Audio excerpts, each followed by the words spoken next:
Hello student, स्वागत है आपका हमारे यूट्यूब चैनल में। तो आज हम इस वीडियो में बात करने वाले हैं इंडियन इलेक्ट्रिसिटी रूल 1956 के बारे में। तो यहाँ पे जो हम बात करेंगे इंडियन इलेक्ट्रिसिटी रूल 1956 के बारे में, क्योंकि यहाँ पे आई रूल से जो है हर एग्ज़ाम में 1 से 2 क्वेश्चन पूछे जाते हैं।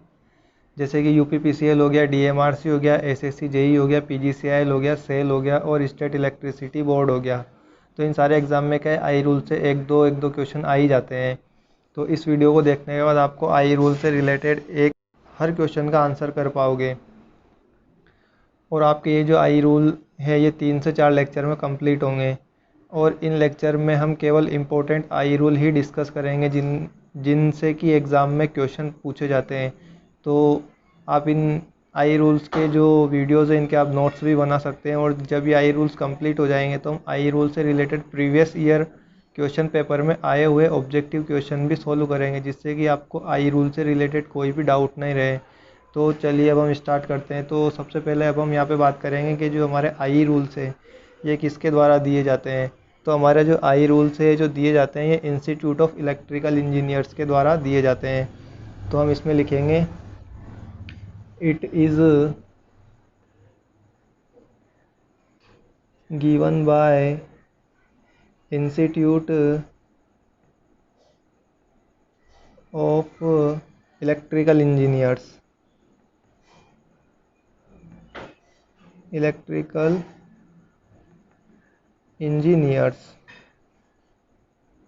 तो इसको शॉर्ट में बोलते हैं हम आई डबल ई। तो आपसे जो है इस आई डबल ई की फुल फॉर्म भी पूछी जा सकती है कि आई डबल ई की फुल फॉर्म क्या होती है। तो यहाँ पे आई डबल ई की फुल फॉर्म हो जाएगी इंस्टीट्यूट ऑफ इलेक्ट्रिकल इंजीनियर्स।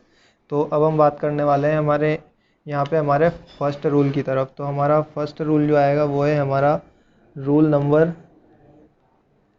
28। आपका जो है रूल नंबर 28 रिलेट करेगा, ये रिलेट करेगा आपका वोल्टेज लेवल से। ये रिलेट करता है आपका वोल्टेज लेवल से। तो वोल्टेज लेवल में यहाँ पे अगर हम बात करें तो हम बात करते हैं लो वोल्टेज की। लो वोल्टेज तो आपकी यहाँ पे लो वोल्टेज की रेंज होती है वो होती है लेस देन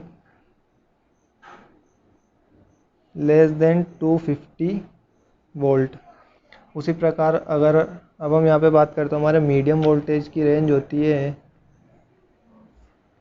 मीडियम वोल्टेज। यहाँ पे इसकी रेंज होती है 250 वोल्ट टू 650 वोल्ट। यहाँ पे इसकी जो रेंज होती है वो 250 वोल्ट से 650 वोल्ट होती है।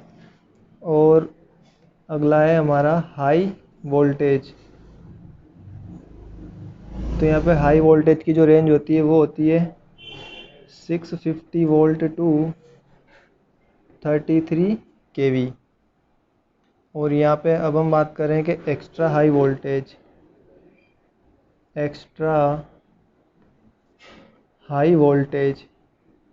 तो यहाँ पे एक्स्ट्रा हाई वोल्टेज की रेंज होती है वो होती है अबव 33 केवी। तो ये हो गया आपका वोल्टेज रेंज को डिवाइड कर दिया हमने अलग अलग। तो ये होता है आपका रूल नंबर 28। इसी के अंदर आपका एक क्वेश्चन और पूछा जा सकता है कि जो आपका लो वोल्टेज और मीडियम वोल्टेज है इसमें जो वोल्टेज में वेरिएशन है वो कितना हो सकता है, या फिर इस बात करें तो इसमें टॉलरेंस कितनी होती है। तो यहाँ पे हम बात करें तो इसमें वेरिएशन हो सकता है ±5% का हमको वेरिएशन देखने को मिल सकता है। और ऐसे ही बात करें हम हाई वोल्टेज और एक्स्ट्रा हाई वोल्टेज में तो हमको यहाँ पे 12.5% का जो है हमको यहाँ पे वेरिएशन देखने को मिल सकता है। तो ये था आपका रूल नंबर 28। तो अब हम चलते हैं हमारे नेक्स्ट रूल की तरफ। तो हमारा नेक्स्ट रूल है रूल नंबर 31। तो अगला रूल है हमारा रूल नंबर 31। तो हमारा रूल नंबर 31 ये कहता है कि हमारा कोई भी जो अनअर्थेड कंडक्टर है या फिर ऐसा कंडक्टर जिसको हमने अर्थ नहीं किया हुआ है, तो उस कंडक्टर को जो है हमको क्या करना चाहिए, एक आयरन क्लेड फ्यूज से कनेक्ट करना चाहिए। तो इसमें हम लिख सकते हैं अनअर्थेड unearthed conductor must be connected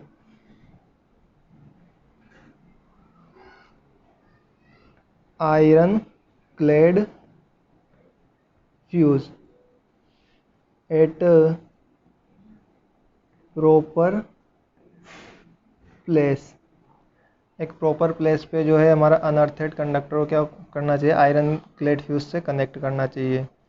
अब हम बात करते हैं हमारे यहाँ पे नेक्स्ट रूल की। तो हमारा नेक्स्ट रूल होता है रूल नंबर 32। तो यहाँ पे हमारा आता है rule number 32।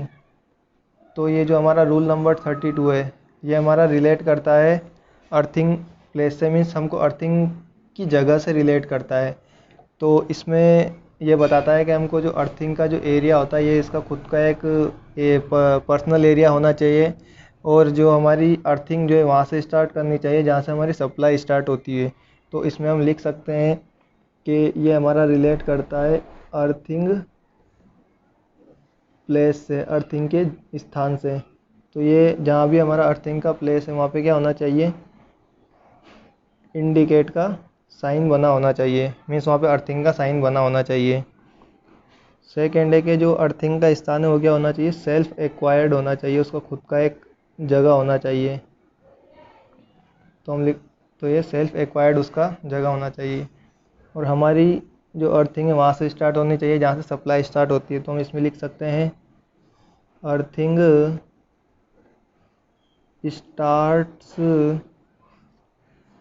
Eight the place where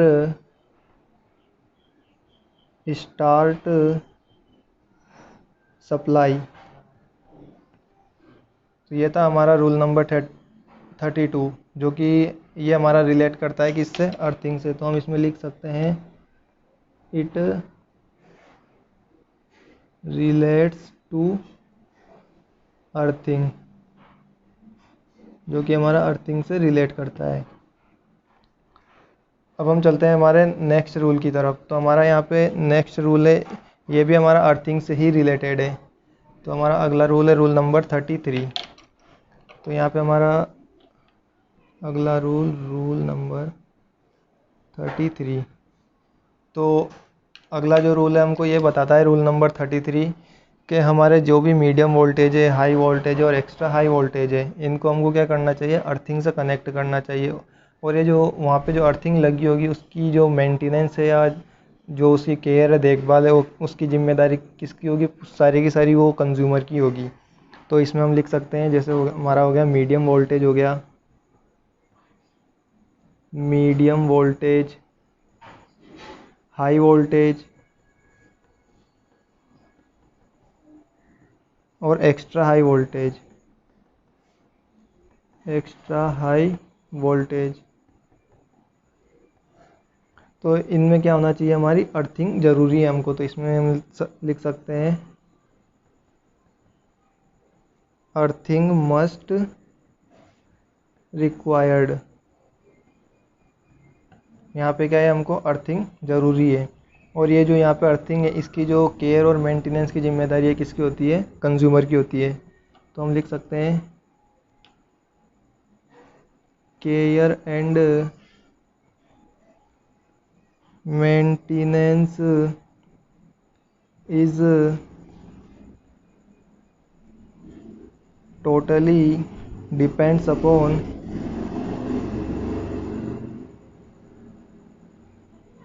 upon the consumer.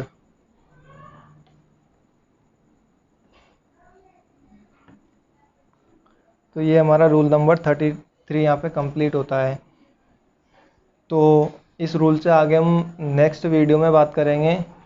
इसके आगे जितने भी इम्पोर्टेंट रूल होंगे वो सारे हम नेक्स्ट वीडियो में बात करेंगे। तो अगर आपको ये वीडियो अच्छा लगा हो तो वीडियो को लाइक करें, और अगर आप हमारे इस चैनल पे नए हो तो इस चैनल को सब्सक्राइब ज़रूर करें।